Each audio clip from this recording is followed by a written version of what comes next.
Donc, au niveau de ce concept qui est l'indice d'enseignabilité, il est important de comprendre le premier principe qui est quoi? Votre capacité à accepter d'être enseigné.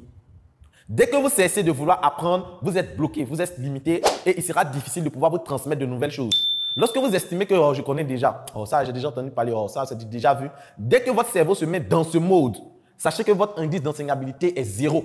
C'est-à-dire que quand on regarde votre volonté à apprendre ou votre capacité à recevoir de nouvelles informations, c'est zéro et on ne peut plus rien faire pour vous. Parce que si un verre est rempli à ras bord, ça ne sert à rien de vouloir venir compléter quelque chose parce que ça va verser, à la limite. Il ne pourra plus contenir. Donc, lorsque vous pensez que vous êtes un verre d'eau rempli, on ne peut plus rien ajouter.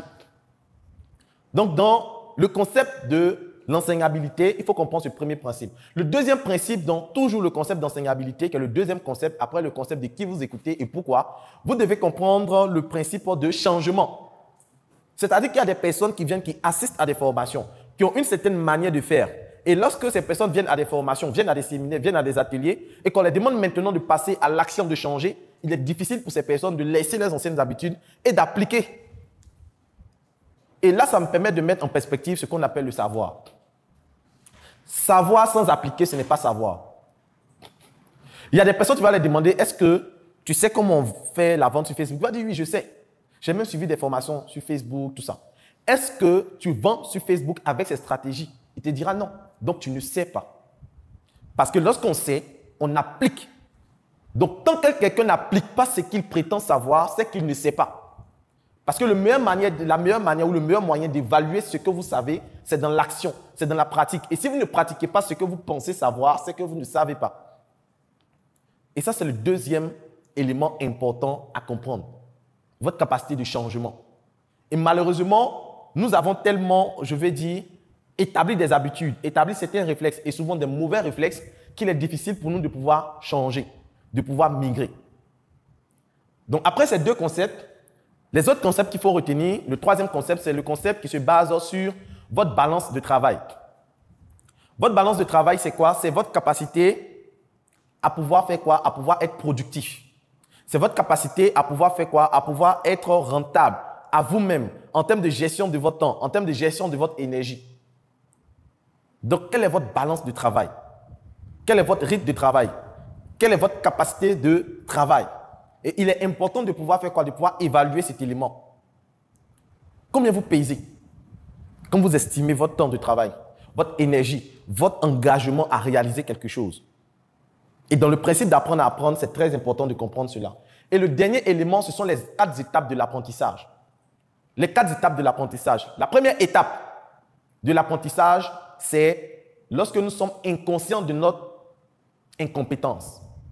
Donc, l'inconscience de notre incompétence. C'est lorsqu'on ne sait pas qu'on ne sait pas. C'est la première étape du savoir. Lorsqu'on ne sait pas qu'on ne sait pas, il est difficile d'apprendre ce qu'on ne sait pas parce qu'on ne sait pas qu'on ne sait pas. Donc, si on veut savoir, il est important, et voici pourquoi je parlais de l'indice d'enseignabilité, de savoir que ce que je sais, c'est que je ne sais rien. De savoir que ce que j'ai comme la vérité aujourd'hui est ma vérité et n'est pas la vérité absolue ou universelle. Donc, la première chose, c'est d'être conscient de notre quoi? C'est l'inconscience de notre incompétence. Le fait qu'on ne sait pas qu'on ne sait pas. Il y a des gens qui ne savent pas, qui ne maîtrisent pas, par exemple, l'outil informatique. Et ils vivent leur vie sans. C'est lorsqu'un jour ils seront confrontés à l'ordinateur qu'ils vont dire « Attends, déjà, je ne maîtrise même pas l'ordinateur.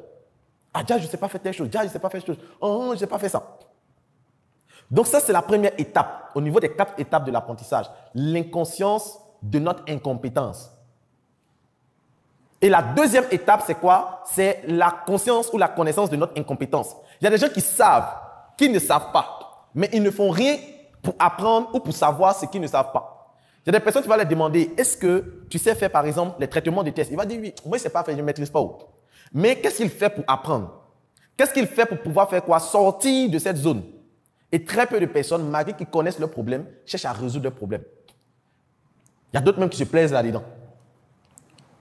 Et au niveau des 4 étapes de l'apprentissage, il est important de comprendre cette étape, qui est l'étape de la conscience de notre incompétence. Et lorsqu'on sait qu'on ne sait pas, il est important de chercher à savoir. Il est important de définir des stratégies pour pouvoir sortir de cette zone d'incompétence.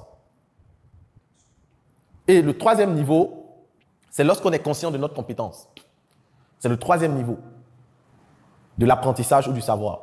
Lorsque nous sommes conscients que nous savons, et à ce niveau, ce n'est pas, je vais dire, suffisant, parce que nous allons voir la quatrième étape qui est le fait que nous sommes inconscients de notre connaissance. Et ça, de notre compétence. Donc, être inconsciemment compétent. Et ça vient. Mais actuellement, je vais parler du fait qu'on est consciemment compétent. Et cela se manifeste à travers quoi? Cela se manifeste à travers un exemple simple que je vais prendre. Lorsque vous venez d'aménager dans un nouveau quartier, ce qui se passe, lorsque vous allez vouloir partir à la maison, vous allez chercher des points de repère. Quand vous allez arriver au carrefour, est-ce qu'il faut partir à gauche, est-ce qu'il faut partir à droite? Lorsqu'on arrive nouvellement dans un quartier, on va prendre le temps. C'est-à-dire qu'aller à la maison, il faut être concentré. Il faut savoir si on n'a pas raté le bon carrefour. Mais si on a raté le carrefour, on risque de se retrouver à un autre carrefour et il faut refaire toute la voie. Ça, c'est lorsque nous sommes conscients de notre compétence. C'est comme cela que ça se passe. C'est-à-dire que là, nous savons que voici comment il faut faire. C'est un peu comme les lacets d'une chaussure. On sait comment il faut faire. Lorsqu'on rate, on va dire « Oh, je me suis trompé ». On essaie d'arranger. Mais cette étape n'est pas suffisante. Parce que si à chaque fois qu'il faut partir à la maison, il faut analyser. Est-ce qu'on a pris le bon chemin? Est-ce qu'on ne s'est pas trompé? Ce n'est pas pertinent. C'est pour ça qu'on va partir à la dernière étape, qui est le fait d'être inconsciemment compétent.